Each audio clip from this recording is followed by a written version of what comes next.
Bienvenue sur cette chaîne dédiée au développement personnel et à la philosophie stoïcienne.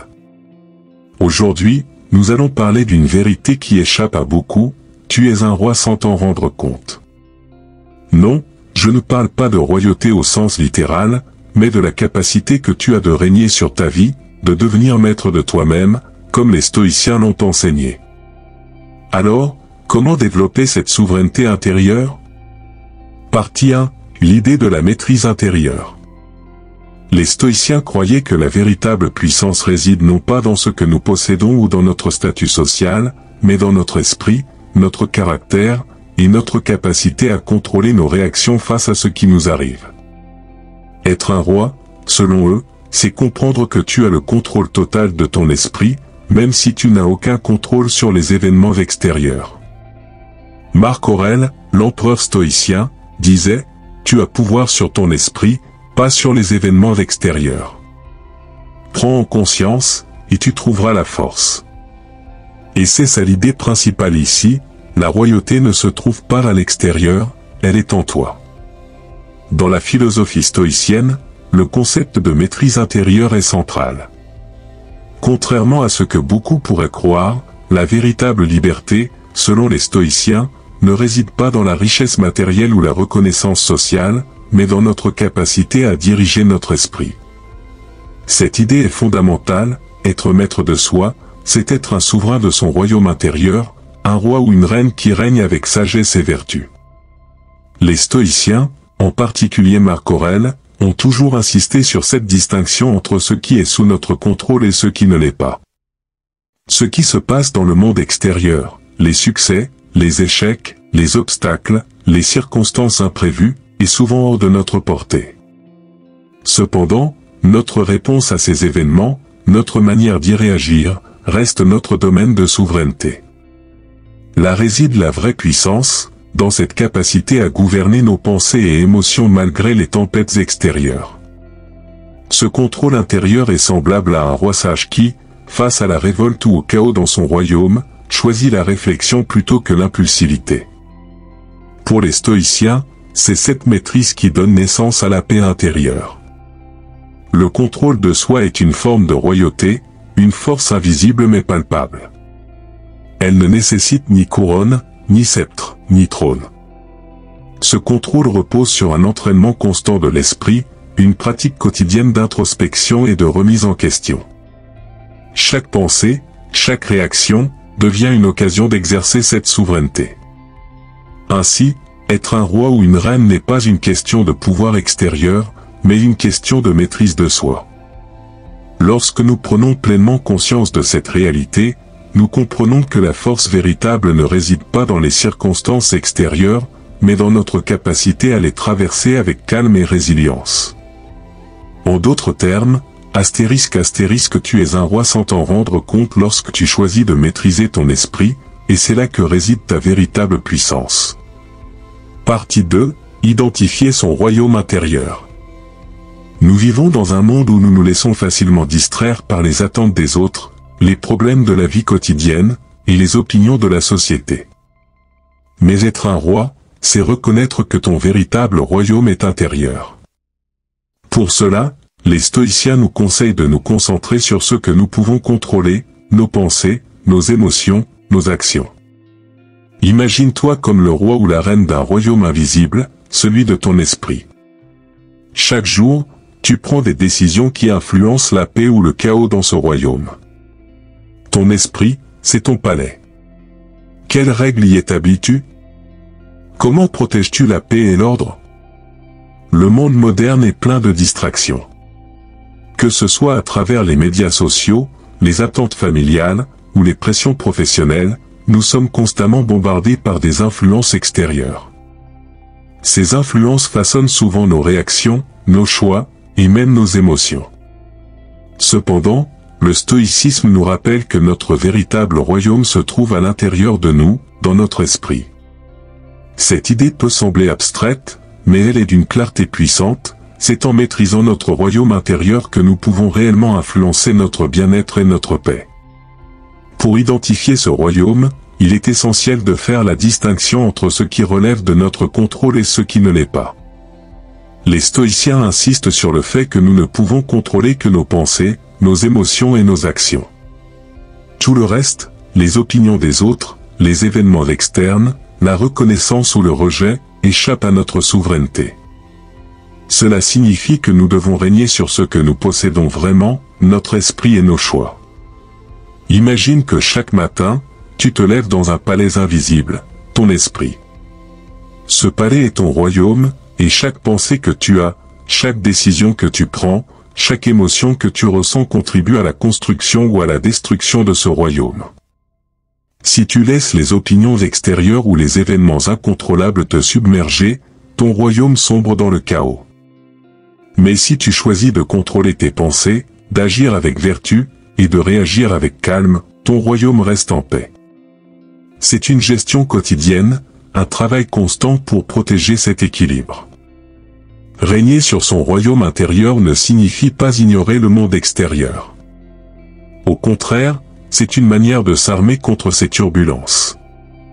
Lorsque tu comprends que ton esprit est un palais, tu prends conscience de la responsabilité que tu as envers toi-même. Quelles lois édictes-tu dans ton royaume? Agis-tu avec justice envers toi-même et les autres? Protèges-tu ta paix intérieure en refusant de te laisser emporter par la colère ou la peur? Ce royaume intérieur, c'est là où réside ta véritable souveraineté. En le reconnaissant, tu comprends que tu n'as pas besoin d'approbation extérieure pour te sentir puissant. Tu es un roi sans t'en rendre compte, et ton palais est fait des choix que tu fais chaque jour. Partie 3. Cultiver la souveraineté stoïcienne. Alors, comment devenir ce roi ou cette reine stoïque de ton existence? Voici 3 piliers pour cultiver cette souveraineté. 1. La discipline émotionnelle. Apprends à ne pas réagir de manière impulsive aux événements. Les stoïciens disent que ce n'est pas ce qui arrive qui compte, mais comment tu y réagis. Si tu peux rester calme dans la tempête, tu démontres une véritable souveraineté. 2. L'acceptation de ce que tu ne contrôles pas. Beaucoup de souffrances viennent du fait que nous essayons de contrôler l'incontrôlable. Accepter que certaines choses échappent à ton pouvoir, c'est une forme de libération. Rappelle-toi, en tant que roi ou reine, tu as un pouvoir immense sur ton royaume intérieur, mais tu ne contrôles pas le monde extérieur. 3. L'action vertueuse. Tes actions doivent être guidées par la vertu. C'est un concept clé du stoïcisme. Un roi sage ne se laisse pas influencer par des désirs éphémères ou par la quête de reconnaissance extérieure. Il agit pour le bien, parce que c'est la bonne chose à faire. Cultiver la souveraineté stoïcienne demande de l'entraînement et un engagement quotidien. Il ne s'agit pas seulement de comprendre intellectuellement les principes stoïciens, mais de les incarner dans nos actions, nos pensées, et surtout nos réactions. Le premier pilier pour atteindre cette maîtrise est la discipline émotionnelle. Nos émotions, bien qu'importantes, ne doivent pas nous dominer. Selon les stoïciens, ce qui cause notre souffrance n'est pas l'événement en lui-même, mais notre réaction émotionnelle face à celui-ci. Par exemple, si quelqu'un te manque de respect, c'est ta colère ou ta frustration qui crée ta souffrance, pas l'insulte en elle-même. Cultiver la discipline émotionnelle, c'est apprendre à observer nos émotions sans y réagir automatiquement. Cela ne veut pas dire refouler nos sentiments, mais les gérer avec sagesse. Le deuxième pilier, l'acceptation de ce que tu ne contrôles pas, est essentiel à la paix intérieure. Les stoïciens enseignent que beaucoup de nos frustrations viennent du fait que nous luttons contre des éléments que nous ne pouvons pas changer.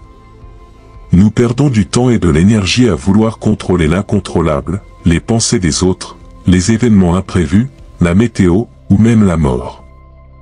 Accepter que certaines choses échappent à notre contrôle est libérateur. Cela nous permet de nous concentrer sur ce que nous pouvons réellement influencer, nos pensées et nos actions. Un roi ou une reine sage ne tente pas de régner sur ce qui n'appartient pas à son royaume. Ils se concentrent uniquement sur ce qu'ils peuvent gérer directement, leur royaume intérieur. Enfin, le troisième pilier est l'action vertueuse. Dans la philosophie stoïcienne, la vertu est l'élément central de la vie bien menée. Ce n'est pas l'opinion des autres ou les récompenses externes qui doivent guider tes actions, mais un code moral intérieur. Pour les stoïciens, il y a 4 vertus cardinales, la sagesse, le courage, la justice et la tempérance. Agir avec vertu, c'est incarner ces principes dans chaque décision que tu prends. Un roi ou une reine digne de ce nom ne recherche pas la reconnaissance extérieure. Ils agissent avec justice, non pas pour plaire, mais parce qu'ils savent que c'est la bonne chose à faire. En résumé, cultiver la souveraineté stoïcienne repose sur la maîtrise de tes émotions, l'acceptation des limites de ton contrôle, et l'action guidée par la vertu. Tu es un roi sans t'en rendre compte lorsque tu choisis de régner sur toi-même avec ces 3 principes. C'est ainsi que tu deviendras maître de ta vie et que tu bâtiras un royaume intérieur inébranlable. Partie 4, la couronne invisible. Tu vois, chaque matin lorsque tu te lèves, tu mets une couronne, même si tu ne la vois pas. Cette couronne représente ton pouvoir sur toi-même, sur tes décisions, sur tes pensées. La question est, comment vas-tu gouverner aujourd'hui? Est-ce que tu vas te laisser entraîner par la colère, la peur, le doute? Ou bien vas-tu choisir d'être ce roi, cette reine, en restant maître de toi-même, comme l'enseignaient les stoïciens? Le concept de la couronne invisible est une métaphore puissante dans la philosophie stoïcienne. Chaque jour, dès que nous ouvrons les yeux, nous avons un choix à faire, gouverner notre esprit avec sagesse ou nous laisser emporter par les événements et les émotions. Cette couronne que tu portes symbolise la responsabilité et le pouvoir que tu as sur toi-même, même si elle n'est pas tangible. Être un roi ou une reine, selon les stoïciens, ce n'est pas avoir un statut particulier ou une autorité sur les autres, mais être le souverain de son monde intérieur, en ayant un contrôle ferme et juste sur ses pensées et ses actions. La question qui se pose donc est, comment choisis-tu de gouverner aujourd'hui? Est-ce que tu vas te laisser emporter par des impulsions et des émotions négatives, ou vas-tu choisir la voie de la sagesse et de la vertu? C'est ici que la métaphore de la couronne devient cruciale. Porter la couronne invisible, c'est reconnaître ton pouvoir sur toi-même, mais aussi l'immense responsabilité que cela implique. Ce n'est pas une couronne facile à porter, car elle nécessite une vigilance constante.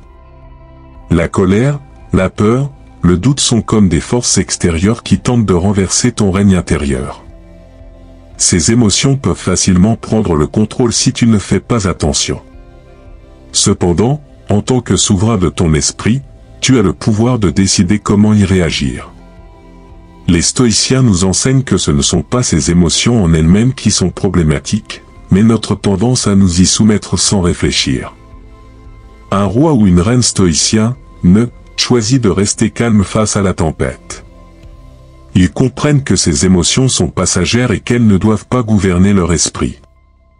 Marc Aurèle, qui fut à la fois un empereur et un stoïcien, nous rappelle que nous sommes tous capables de porter cette couronne invisible.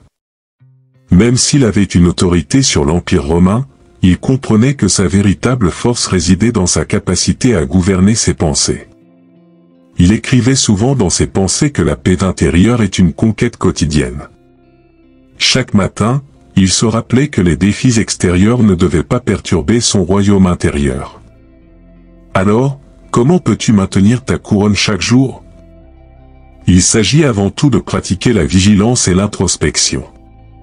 Le matin, avant que le tumulte de la journée ne commence, prends un moment pour te rappeler que tu es le souverain de ton esprit. Demande-toi, quelles seront tes priorités? Comment vas-tu réagir face aux difficultés qui se présenteront? Cette réflexion quotidienne t'aidera à te préparer mentalement et à rester centré tout au long de la journée. Il s'agit d'un exercice constant de discipline mentale et émotionnelle. En résumé, porter ta couronne invisible, c'est incarner le roi ou la reine stoïcien, que tu es réellement. C'est prendre la décision, chaque jour, de gouverner ton royaume intérieur avec sagesse, calme et vertu. N'oublie pas que la paix intérieure est une victoire qui se conquiert tous les jours, à chaque instant. Les stoïciens nous rappellent que même si nous ne contrôlons pas le monde extérieur, nous avons toujours le pouvoir de régner sur notre propre esprit. Alors, comment choisiras-tu de gouverner aujourd'hui? La royauté stoïcienne n'est pas un titre que quelqu'un te donne. C'est une réalité que tu choisis de vivre. Rappelle-toi, tu es un roi sans t'en rendre compte. Chaque jour, tu as le pouvoir de régner sur ton monde intérieur. Alors, prends cette couronne invisible et porte-la fièrement. C'est là que se trouve ta véritable puissance. Si cette vidéo t'a inspiré, n'hésite pas à t'abonner, à laisser un commentaire et à partager avec ceux qui veulent aussi devenir maîtres de leur vie. À très bientôt, et souviens-toi, tu es toujours roi dans ton royaume intérieur.